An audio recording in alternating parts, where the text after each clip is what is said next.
है कण कण में झांकी भगवान की, किसी सूझ वाली आँख ने पहचान। भगवान आज भी मिलते हैं। प्रश्न ये नहीं है कि भगवान मिलते हैं कि नहीं मिलते, प्रश्न ये है कि भगवान से मिलना कौन चाहता है। स्वामी विवेकानंद जी को जानते हैं आप लोग? स्वामी विवेकानंद के गुरु थे रामकृष्ण परमहंस जी। हमारे कलकत्ता में रहते थे, वहां मंदिर है दक्षिणेश्वरी काली जी का।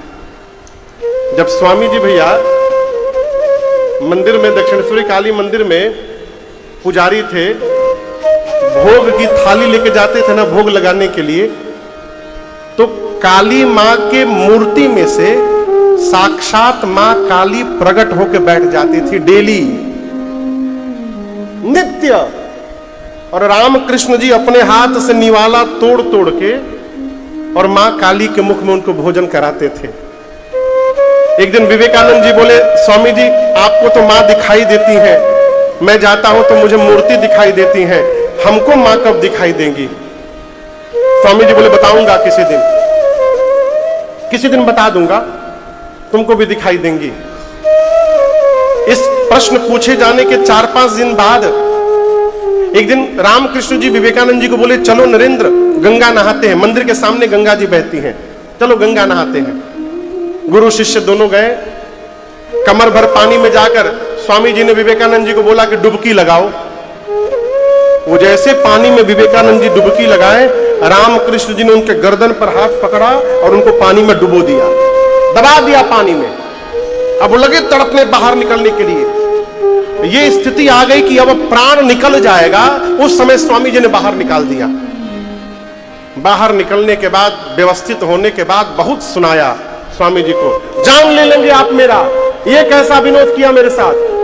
स्वामी जी बोले, मैं भूल गया मैं तुमको दबाया हूं, मैं ख्याल से निकल गया था, तो मैं कितना तड़प रहा था, उसको उस तड़प को मैं शब्दों में नहीं बोल सकता गुरुदेव। तब स्वामी जी बोले, तुम 4 दिन पहले प्रश्न किए थे कि तुमको मां कब दिखाई देंगी, उत्तर आज दे रहा हूं। आज पानी से बाहर निकलने के लिए जितनी तड़प थी तुम्हारे भीतर, जिस दिन मां को देखने के लिए उतनी तड़प हो जाएगी, उसी दिन तुमको मां दिखाई पड़ेंगी वहां पर, उसी दिन दिखाई पड़ेंगी साहब। और आपको बताऊं, कोई माता पिता ये नहीं कहेंगे कि तुम ऐसे आओगे तब हम तुमको दिखाई देंगे। उनको केवल प्रेम चाहिए। उसी प्रकार भगवान को भी केवल प्रेम चाहिए। प्रेम होगा ना तो भगवान आपके घर में आपको दिखाई पड़ेंगे। प्रेम नहीं होगा तो मंदिर में भी जाने पर भगवान दिखने वाले नहीं। शंकर जी कहते हैं, भगत प्रेम बस सगुन सोई, केवल प्रेम के कारण। शंकर जी कहते हैं, देवी राम जी के रूप के बारे में कोई नहीं जानता। वो बिना पांव के चलते हैं, बिना आंख के देखते हैं, बिना नासिका के सुगंध लेते हैं, बिना कान के सुनते हैं, बिना शरीर सबको स्पर्श करते हैं। वेद जिनके बारे में ऐसा गाते हैं, ये वही राम जी हैं जिनके नाम के बल से काशी में मरने वाले जीव को मैं मुक्त किया करता हूं। देवी राम जी का नाम जो बरबस ले लेना, उसके करोड़ों जन्म के पाप भस्म हो जाए। और जो प्रेम से राम जी का नाम गाता है, वो अपार भव सागर को कब पार कर जाए उसको पता नहीं चलता। पार्वती जी ने फिर प्रश्न किया, प्रभु ये राम जी मनुष्य रूप में कब आए? शंकर जी बोले, जो मुझे लगता है, जब जब होई धर्म के हानि, जब जब होई धर्म के हानि, बाढ़हि असुर अधम अभिमानी, बाढ़हि असुर अधम अभिमानी, करहि अनीति जाय नहीं बरनी, करहि अनीति जाय नहीं बरनी, सीतहि बेप्रधेनु सुर धरनी, सीतहि बेप्रधेनु सुर धरनी।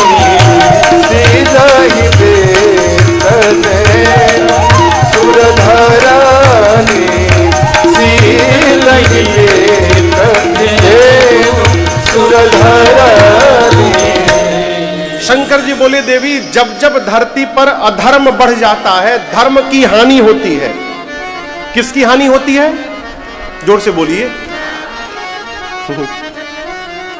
राम जी को धर्म कहा गया है, तो कौन माई का लाल आ गया है जो राम जी की हानि कर देगा हो?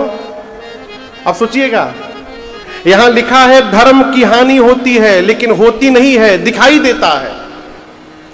दिखता है कि धर्म छोटा हो गया, लेकिन धर्म छोटा नहीं होता। अब आप कहोगे महाराज होगा नहीं तो दिखाई कैसे देगा? प्रश्न हो सकता है। तुलना करने से।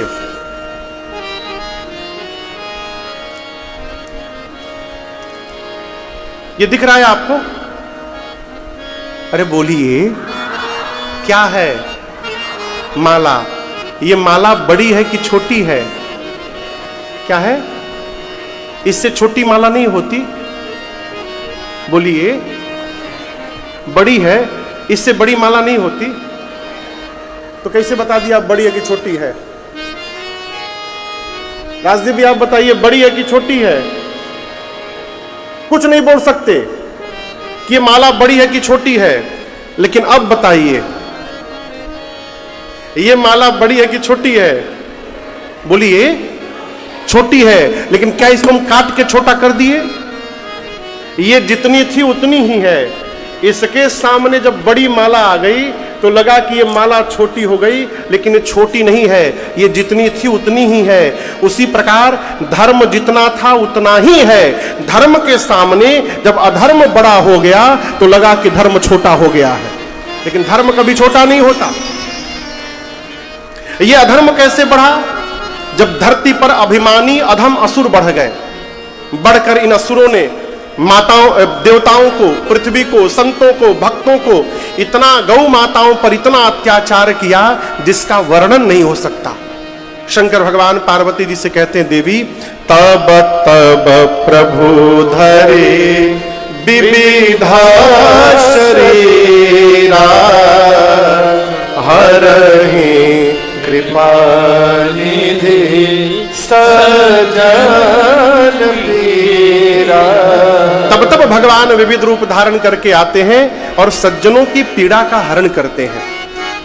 देखिए, भगवान का अवतार 5 रूप में होता है। कितने रूप में? पहला अवतार भगवान का जो हुआ उसका नाम है अंशा अवतार। अंश से भगवान अवतार लिए। इस अवतार में आप समझ लीजिए, मत्स्य अवतार जो मछली बने थे, फिर से वराह अवतार सूकर बने थे, कच्छप अवतार कछुआ बने थे। ये सब अंश अवतार हैं। एक अवतार भगवान का होता है आवेश अवतार। आवेश से भगवान परशुराम, नारद जी, दत्तात्रेय, ये सब भगवान के आवेश से अवतार लिए हैं। एक विशेष अवतार है विशिष्टा अवतार। ये कौन है? नरसिंह भगवान विशिष्टा अवतार है। एक अवतार पूर्ण अवतार है परमात्मा श्री राम, परमात्मा श्री कृष्ण। और इसी कलयुग के चौथे चरण में उत्तर प्रदेश के मुरादाबाद जिले में संबल गांव में भगवान कल्कि अवतार धारण करेंगे। ये 3 पूर्ण अवतार है। अब 5वां अवतार महापुरुष अवतार। धरती पर जितने आचार्य चरण हुए, संत चरण, ये सब भगवान के अवतार हैं। जब जैसी आवश्यकता होती है उसी के अकॉर्डिंग भगवान आते हैं।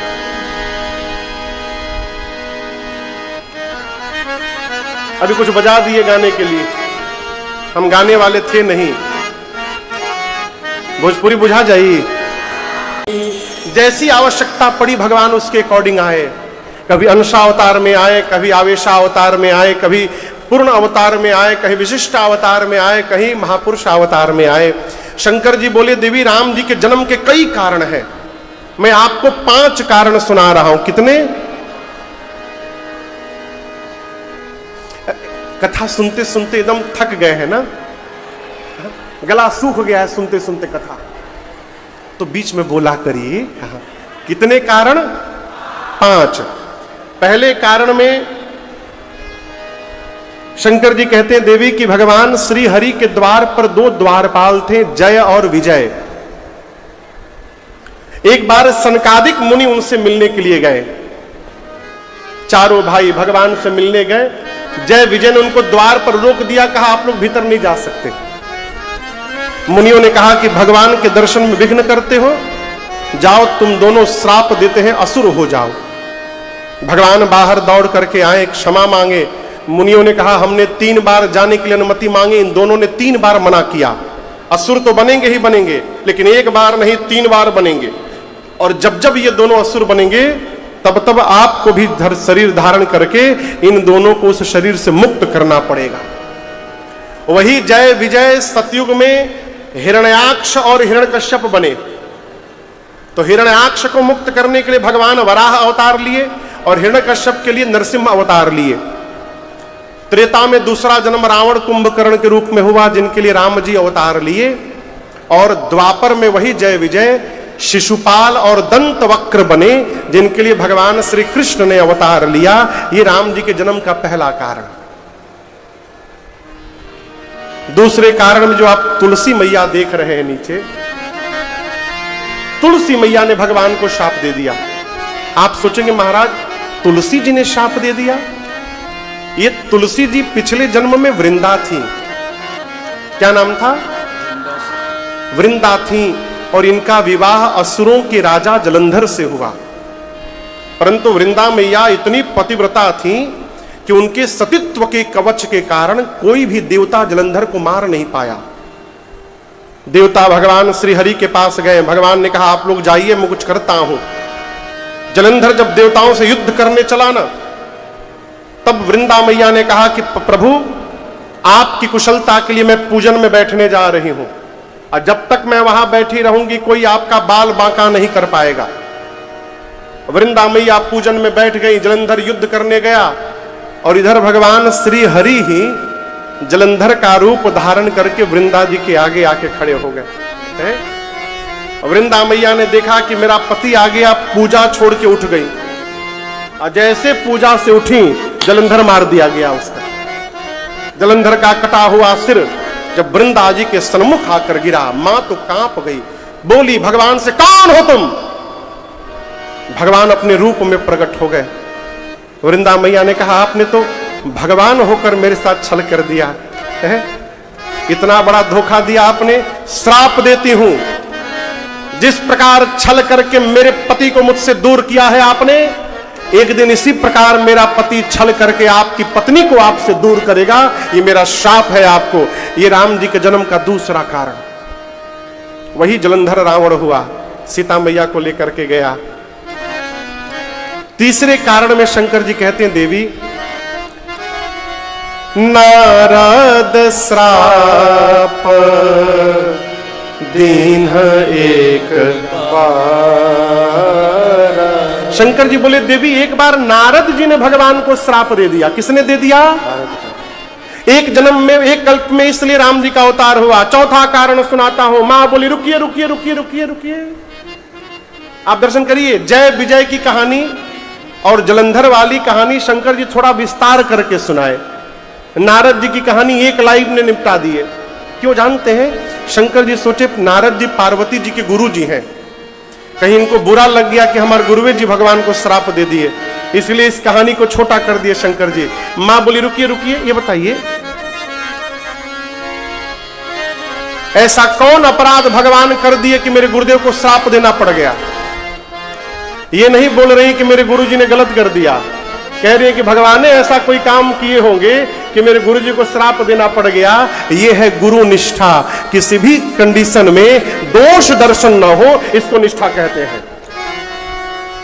शंकर भगवान बोले मन में हम तो बताना नहीं चाहते थे, लेकिन अब आप सुनना चाहती हैं तो बता देते हैं। कहे देवी अच्छा आप बताइए, आप लोग नारद जी को बैठे हुए कौन कौन देखा है? बैठे हुए नारद जी को कोई नहीं देखा है। क्या करते देखा है? घूमते हुए, इनके घर से फिर उनके घर से उनके। क्यों? आज दिन में बताया आपको। हाँ, नारद जी को शाप मिला है, वो बैठ ही नहीं सकते, कहीं घूमते रहेंगे। लेकिन एक बार हिमालय की गुफा के आश्रम में गए और वहां की पवित्रता देखकर, बगल में गंगा जी बह रही थी, नारद जी का मन ऐसा लगा कि भगवान के समाधि में लीन हो गए।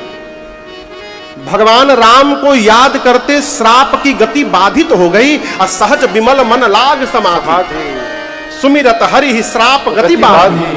खड़े हो गए नारद जी, समाधिस्थ हो गए। इस पंडाल में सबसे अधिक टेंशन में कौन रहता मालूम है? इस पंडाल में जो लोग बैठे हैं श्रोता, उनमें सबसे टेंशन में कौन रहता है मालूम है? संदीप भी आपको पता है? जो सोफा पर बैठा है। क्यों टेंशन में है? कि कोई हमसे अधिक वीआईपी ना आ जाए, तो उसके आने पर हमको उतरना पड़ेगा नीचे।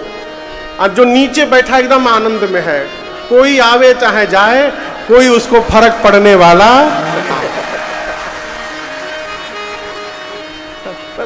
बुरा न मानिएगा, तो प्रसंग आए तो मैं सुना रहा हूं आपको। कुर्सी पर बैठा आदमी हमेशा टेंशन में रहता है, कहीं मेरी कुर्सी ना चली जाए। नारद जी को समाधि में देख इंद्र डर गए, कहीं नारद जी तपस्या करके ब्रह्मा जी से हमारी कुर्सी ना मांग ले। तो नारद जी ने तुरंत भेजा कामदेव को, कहा जाओ नारद जी की तपस्या भंग करो। कामदेव आए नारद जी के आगे, पूरी कला के साथ नृत्य, अप्सराएं नृत्य करने लगी, सुबास उपस्थित हो गया। लेकिन जिसकी रक्षा भगवान कर रहे हैं, उसकी समाधि कौन बिगाड़ सकता है? कौन तोड़ेगा? कामदेव हार गए और हार करके नारद जी के चरणों में प्रणाम कर गए। जैसे कामदेव नारद जी के पांव में गिरे, नारद जी इस ध्यान समाधि से बाहर आ गए। देखे कामदेव मेरे पांव पर गिरा हुआ है। अब यहां एक बात समझिएगा, जिस समाधि को काम के प्रभाव ने नहीं तोड़ा, कामदेव के प्रणाम ने वो काम कर दिया। कामदेव प्रणाम किए, नारद जी ध्यान से बाहर आ गए समाधि से। एक कथा कह रही है कि जब सम्मान मिलने लगे ना, उस समय और अधिक सावधान होने की आवश्यकता रहती है। हमारे महाराज श्री कहते, बबू शिखर पर पहुंचना कठिन नहीं है, शिखर पर जाकर वहां बने रहना ये बहुत कठिन है, वहां पूरी ऊर्जा लगती है। नारद जी ध्यान से बाहर आए, देखिए काम मेरे चरण में गिरा है। नारद जी मुस्कुरा कर कहे, कोई बात नहीं काम, तुम जाओ यहां से। नारद जी सोचने लगे, ये काम अपने प्रभाव से शंकर जी को भी नहीं तोड़ पाया, समाधि मेरा भी नहीं तोड़ पाया। मैंने शंकर जी भी काम को हरा दिए थे, मैं भी हरा दिया। लेकिन शंकर जी क्रोधित हो गए थे। अब मैं मुस्कुरा रहा हूं, इसका मतलब मैं काम के साथ साथ क्रोध पर भी विजय प्राप्त कर गया हूं। मैं तो शंकर जी से आगे निकल गया। पहुंचे नारद जी शंकर भगवान के पास। बाबा सोचे कि राम जी का भगत आया है, राम कथा सुनाएगा। लेकिन आज नारद जी राम कथा नहीं, काम कथा सुनाने लगे हैं। शंकर जी कहे, हमको सुनाए तो अच्छी बात है, लेकिन भगवान से न सुनाइएगा कभी जा करके। नारद जी को लगा कि इनको जलन हो रही है मेरी उपलब्धि से, किसी को कोई बात मना करिए ना। कई लोग होते हैं, देखो वो मना किए थे कि बताना नहीं है आपको, लेकिन हम आपको अपना जान के बता रहे हैं, आप किसी से बताइएगा मत। अरे जिस बात को आप नहीं पचा पा रहे हैं, क्या गारंटी है कि वो पचाएगा उस बात को? आप जैसे बोलकर जाइएगा, वो तुरंत फोन मिलाएगा। मना किए हैं, बताना नहीं है किसी को, लेकिन तुमको अपना जान के मैं बता रहा हूं। शंकर जी नारद जी से बोले, भगवान से न कहिएगा। नारद जी कहां माने, पहुंच गए। श्रीमन नारायण नारायण नारायण, श्रीमन नारायण गाइए, नारायण नारायण, भज मन नारायण नारायण नारायण, भज मन नारायण नारायण नारायण, लक्ष्मी नारायण नारायण नारायण, हरे लक्ष्मी नारायण नारायण नारायण, नारायण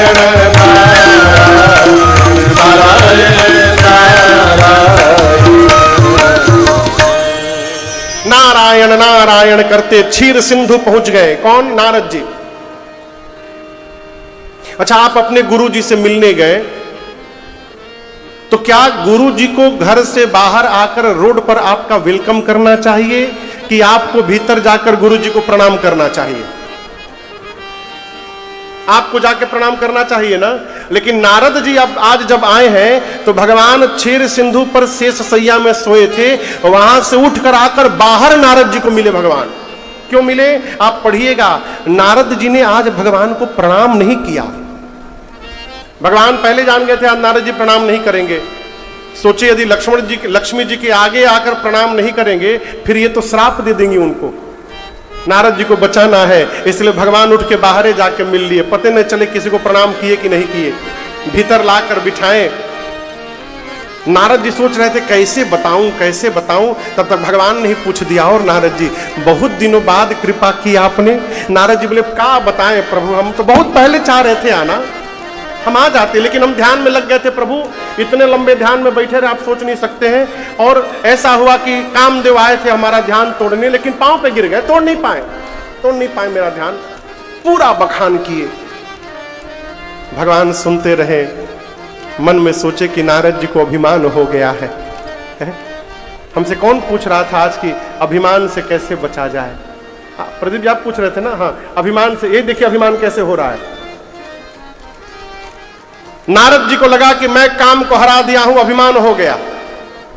भगवान बोले अभिमान अभी छोटा पौधा है, एक हाथ से उखाड़ कर फेंक सकता हूं, देरी करूंगा तो विशाल वृक्ष बन जाएगा, फिर कटर मशीन चाहिए उसको काटने के लिए। भगवान बोले अभी अभिमान समाप्त करो इस। नारद जी चले तो भगवान ने रची लीला। एक माया का नगर बना, रास्ते में माया का राजा, भगवान की माया ही राजा की बेटी बन गई। नारद जी सोचे जाते समय तो ये सिटी नहीं था, आते समय नया सिटी कहां से आ गया। गए भीतर राज दरबार में, राजा मिले। राजा ने अपनी बेटी को बुलाकर कहा कि बिटिया का आज स्वयंवर है। नारद जी तनिक हाथ देखिए तो। नारद जी पकड़े हाथ और चेहरा देखने लगे। राजा बोले चेहरा नहीं हाथ देखना है। हाथ देखिए क्या लिखा है इसके हाथ में। उस कन्या के हाथ में लिखा था कि जो अमर होगा, क्या होगा, अमर होगा। बोलिए, जिसको युद्ध में कोई नहीं हरा सकता है, पूरी दुनिया जिसकी पूजा करेगी वही इस कन्या का पति होगा। नारद जी इसको उल्टा पढ़ गए। नारद जी का पढ़ लिए जिससे विवाह हो जाएगा वही अमर, वही तीनों लोक का स्वामी, उसको युद्ध में कोई नहीं हरा सकता। इस बात को तो छिपा गए। अब मनगढ़ंत बात बता करके तुरंत वहां से निकले और सोचने लगे हे भगवान ये कन्या हाथ से नहीं जानी चाहिए। 1 घंटे बाद स्वयंवर है, टाइम नहीं है, वरदान भी मांग लेता, मैं क्या करूं अब समझ में नहीं आ रहा है। सोचे कि एक काम है, वो विश्व मोहिनी है, अब भगवान विश्व मोहन है। यदि मैं 1 दिन के लिए भगवान का चेहरा उधार मांग लूं और भगवान का चेहरा लगा के चला जाऊंगा तो वो कन्या मेरे गले में ही माला डालेगी। नारद जी तुरंत बुलाने लगे, श्रीमन नारायण नारायण नारायण, श्रीमन नारायण नारायण नारायण, नारायण नारायण नारायण नारायण। जैसे नारायण नारायण किए नारद जी भगवान प्रकट हो गए। भगवान बोले अभी अभी तो आए हैं, क्यों बुला लिया। नारद जी बोले प्रभु इमरजेंसी है नाथ, 1 घंटे बाद स्वयंवर होने वाला है, बड़ी सुंदर कन्या है प्रभु, यदि आप 1 दिन के लिए हमको अपना चेहरा रेंट पर दे दीजिएगा तो हम शादी करके आपका चेहरा वापस कर देंगे। भगवान मन में सोचे चेहरा हमारा ब्याह तोहार। लेकिन हम आपको एक बात बतावें, यहीं पर नारद जी के मुख से एक बात निकल गई। कौन सी बात, जो हम और आप नित्य मंगलाचरण में गाते हैं। नारद जी हाथ जोड़कर बोले प्रभु